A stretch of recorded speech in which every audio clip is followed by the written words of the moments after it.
and umuntu engingafisa ukwenza naye inkosazana daughter. Wale bafethu it's your boy one and only Batshutumelo. Ngimi la eduze kwenkabikazi usisi omncane ozokhipha I think iEP ngomhla ka-10 ka-October. Dadewethu bengicela nje ukuthi usibeke nje kancane ukuthi umsebenzi wakho ozokhipha ungani. Umsebenzi wami engizokhipha akukho kuningi uthi nje ngenze ingoma nobaba ngiyathokozela ukuthi abantu yangaphuma bazoyijabulela nje umsebenzi nje umsebenzi. So cela usitshele kancane ukuthi ukusebenza kwakho nobaba wakho nje kukulekelele kanjani kwakusiza kuziphi izinto nazo. Ngeke ngisho ukuthi kungisizile kodwa ngingasho ukuthi phela kungilethele ukujabula enhlizweni yami ukuthi ngithola isikhathi sokuthi ngikwazi ukusebenza nobaba.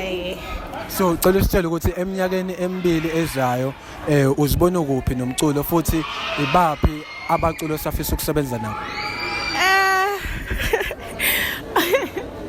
Ngizibona ngiphezulu kakhulu onyakeni ozayo ngizibona ngiphezulu kakhulu engijabulile and umuntu engingafisa ukwenza naye inkosazana daughter.